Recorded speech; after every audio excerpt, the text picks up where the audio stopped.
What's up guys, I'm Mr. Audio, and if you're new to the channel, welcome. So in this video, I want to discuss a feature that is on the two most popular limiters out there, Fabfilter's Pro L series and Ozone Maximizer.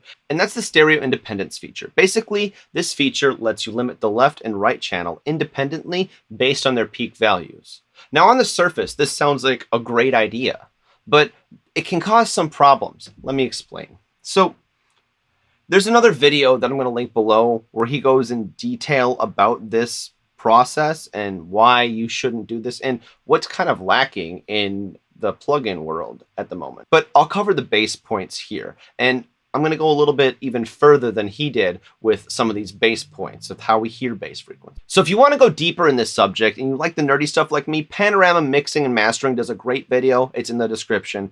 It goes a little bit deeper in the sciencey part of this, but I'm going to connect the base points together and draw a conclusion that he didn't, probably because he doesn't know how we hear bass frequencies. So anyway, that's what I'm getting to. So it's common practice for most modern music to keep the bass frequencies centered, or mono. And that's for two reasons. One, it helps the speaker reproduce it without damaging it. A lot of air movement has to happen for those bass frequencies to be played.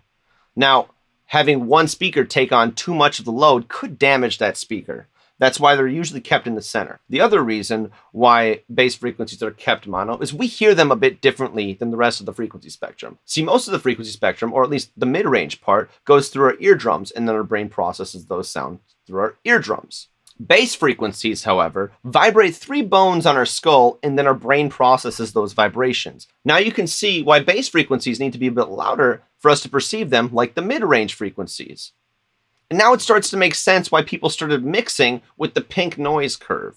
I think it's a stupid idea to begin with, but I see where they're coming from. The idea that bass frequencies are just louder than the rest of the frequency spectrum to have a pleasing mix is true.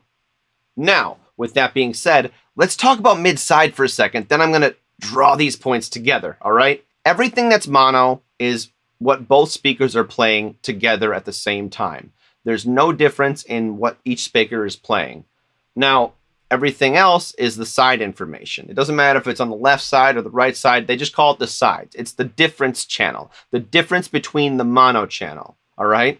That's what the side channel actually is. It's usually called sum and difference. Knowing that, if we start limiting sides independently, and we know that bass frequencies are louder than most other frequencies, well, the bass frequencies are going to be the first frequencies to be limited independently. Now that's going to cause some difference in the bass region.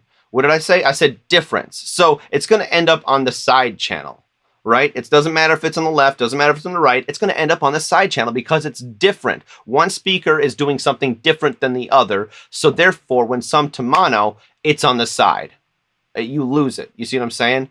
So in other words, you could lose some low-end definition on the mono mix as well. There's a whole bunch of reasons why this feature is not good for your mixes. And it should be a frequency dependent feature like Nick says in his video linked below.